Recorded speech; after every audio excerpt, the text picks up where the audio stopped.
Magsitayo muna lahat para sa ating panalangin. Sa ngayon ng pamahalang ng Espiritu Santo. Ama namin sa masalanan ka sa pagmamahalan mo, sa amin ang nariyan mo, sundinan mo sa lupa para sa atin. Bigyan mo kami namin ng sa araw-araw, o kami sa aming masala, para na magpapatawanan sa mga nasala sa amin. At huwag mo magpapatuloy sa puso, pwede ang kami sa mga kasama. Maria mo si Obo. Magandang araw mga bata. Magandang araw po. Ako nga pala ang inyong guro na si Teacher Cholo. Kumusta mga bata? Kumain na ba kayo? Ayos lang po. Kumain naman po. So, bago natin simulan ang ating klase ngayong araw, pakicheck muna ang ilalim ng upuan na siguraduhin wala itong kalat. So, kung wala, mag-check na tayo ng attendance at sasabihin na naririto po ako teacher pag nabanggit ang inyong pangalan. Maliwanag ba mga bata? Opo. Labag? Naririto po ako, teacher. Libaw pa? Naririto po. Montes? Naririto po.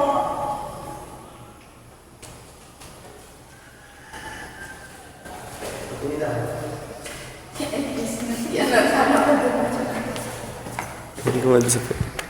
At bago tayo magsimula sa ating pag-aaralan ngayong araw, ay ating munang alalahanin ang mga alituntunin dito sa ating silid-aralan pag tayo ay may pinag-aaralan o tayo nag-aaral. So, una, pumasok ng maaga. Pangalawa, umupo ng maayos at makinig sa guro. Ang pangatlo, maging matapat. Pang-apat, magtaas ng kamay kapag sasagot. Panglima, panatilihing malinis ang silid-aralan. Pang-anim, huwag magingay. At pang-pito, magsikap sa lahat ng gawain. Maliwanag ba mga bata ang ating mga alituntunin dito sa silid-aralan? Opo. Sino nakakatanda sa inyo ng ating pinag-aralan noong nakaraang talakayan? Itaas ang kamay na nais sumagot. Ariel. Tungkol po sa kahalagahan ng pag-ehersisyo. Magaling. Bigyan natin ng 5 palakpak ang inyong kaklase. Magaling. Ngayon naman, ay grupo kayo sa dalawa at kailangan mo ng isa magre-representa ng kanilang mga grupo. Maliwanag ba mga bata? Opo. At ang larong ito ay pinamaganda, hulaan mo ang acting ko. Handa na ba kayo mga bata? Opo. So, bawat representative ay bubunot dito sa unahan ng kanyang i-acting. At pagkatapos na ng i-acting dito, ay hulaan naman ang kanyang mga grupo. Handa na ba kayo mga bata? Opo. Magaling ang unang grupo. Bigyan natin ng 5 palakpak ang inyong mga klase. Ngayon naman, ay tignan natin ang kahusayan ng pangalawang grupo. Sino ang representative dito?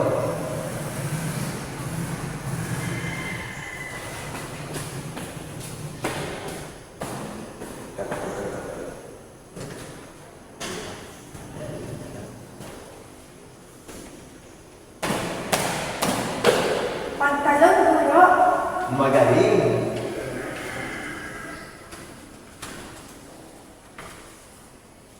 Alam nyo ha.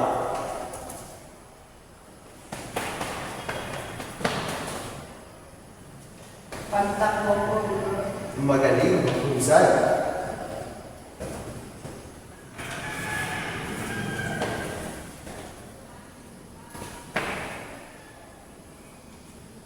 Pag-ehersisyo po. Mahusay. At ngayon naman, pwede ka ng grupo. Mahusay ang pinakita ng pangalawang grupo. Bigyan nito ng 5 palakpak. Nasihan ba kayo sa inyong mga ginawa, mga bata? Opo. Ano-ano ang inyong mga naramdaman pagkatapos ng gawin ito? Ariel? Naging matigla po ang katawan, sir. Mahusay. Ngayon naman, ay tutungo na tayo sa ating aralin na kung saan ito ay ang larong Pinoy. Handa na ba kayo mga bata? Opo. May ipapakita ko sa inyong mga larawan. Kasama na rin dito ang mga pangalan nito. Ngunit, ang mga letra ng pangalan nito ay nakarambol. Kaya, kailangan nyo sulitin ang larawan na ito upang may sa ayos nyo ang mga bawat letra at nabuo kung ano ang pangalan ng larawan ko. Maliwanag ba mga bata? Opo.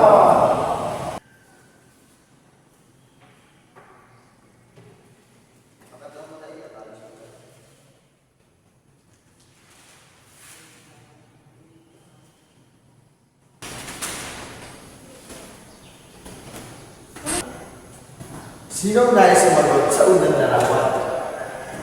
Ariel.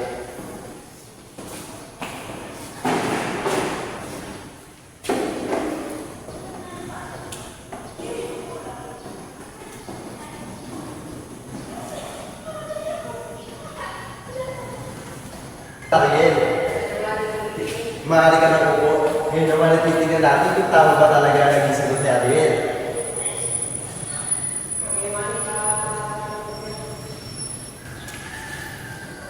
Tama ba mga bata? Tugma ba ang naging sagot ni Ariel sa pangalan ng unang larawan?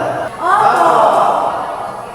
Ngayon naman, sino naman kaya ang gustong sumagot sa pangalawang larawan? Rachel?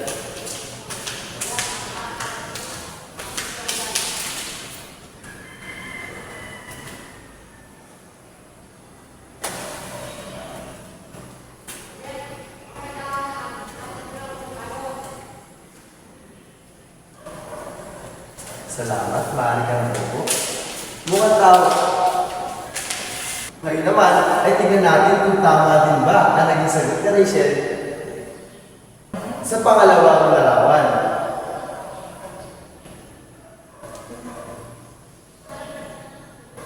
Tama ba mga bata? Opo! Bigyan din natin siya ng 5 palakpak. Sa pangatlong larawan kaya, sino ang nais sumagot? Di ba pa?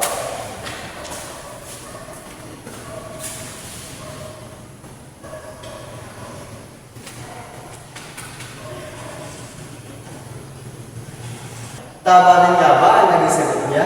Tignan natin. Tama ba mga bata? Opo. Bigyan natin siya ng 5 palakpak. Sa pang-apat na larawan, sino ang nais sa inyong sumagot? Ariel.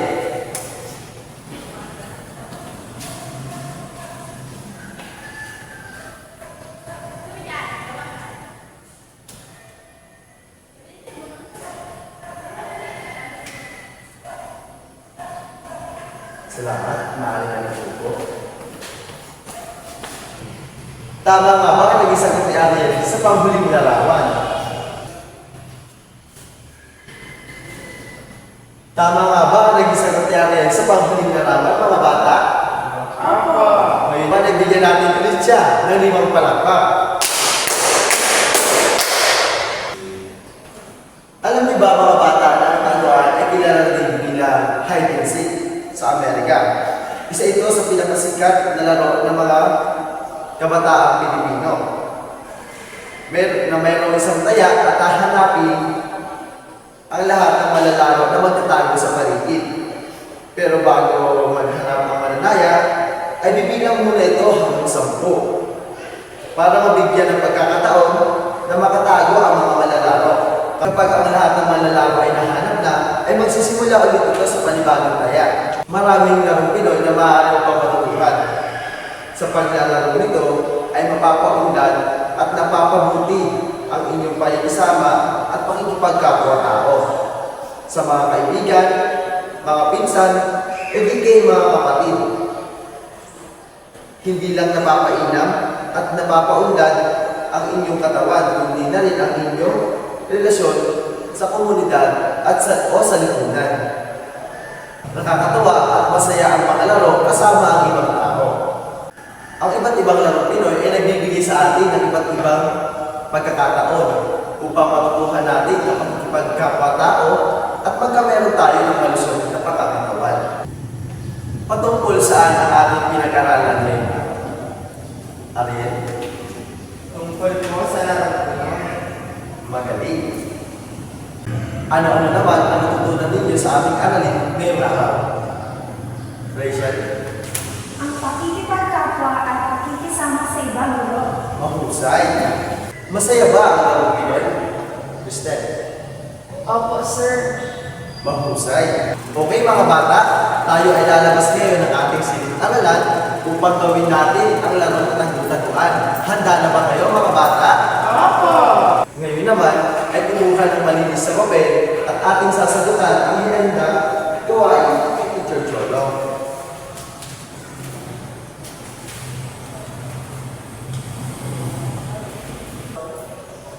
Bago muna simulan ng ating pagsasagot, ay babasahin muna ni Teacher Cholo ang panuto upang mas malinawan kung paano sasagutin ang gawain ito.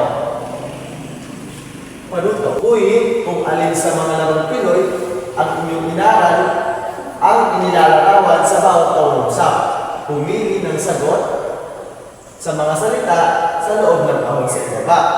Isulat ang inyong sagot sa isang malinis na sagutang papel. Naiintindihan ba mga bata? Opo. Ngayon naman ay babasahin ni Teacher Cholo ang mga tanong at pagkatapos basahin ito ay inyo namang sasagutan.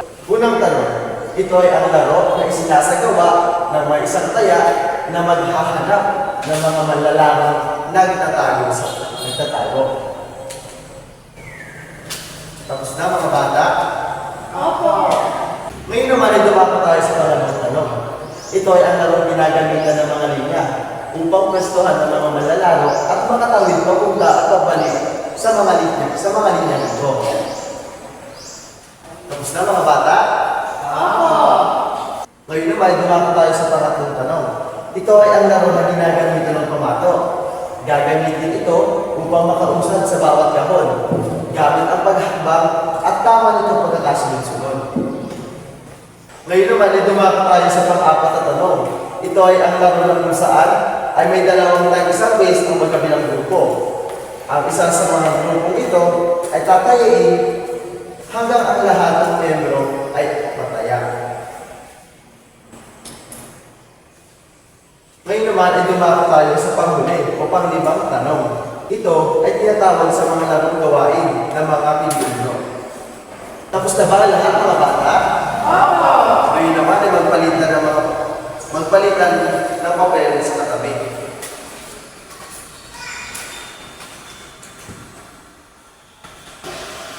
Ang unang sagot sa unang tanong ay ang larong taguan.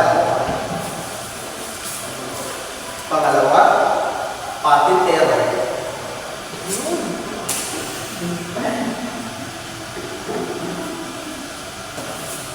At ang pangatlo, bigo. Pang-apat, agawang bilis. Ang sagot sa panglimang tanong, ang tinatawag na larong Pinoy. Sino nakakuha sa inyo ng 5 puntos? Magagaling, mahusay. Ngayon naman, ay bigyan natin ng 5 palakpak ang ating sarili. Mas.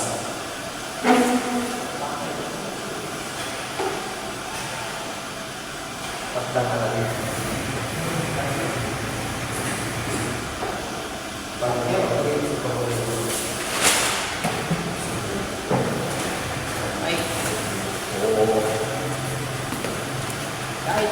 Sige po. Bago tayo matapos sa araw na ito, ay bibigyan ko kayo ng isang takdang aralin. Maaari niyo bang basahin ng sabay-sabay ang panuto?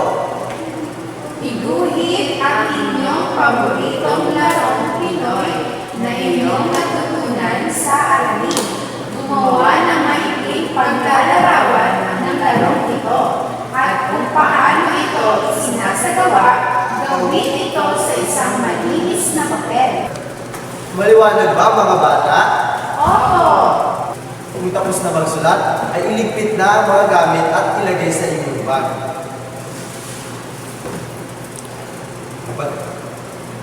Kung tapos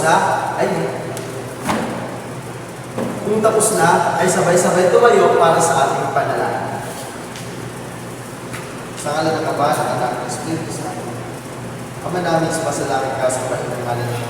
Sa amin ang kahalayan mo, hindi na lupon sa lupa para sa iyo. Bigyan mo mahina ang ating sa araw-araw, patawarin mo kami sa iyong masala, para magpapatawad namin sa mga nakasala sa amin. Pagkain po kami sa natin sa Panginoon. Sa kalit ng Ama, ng Anak, ng Espiritu Santo. Amen. Mag-iingat sa pag-uwi mga bata.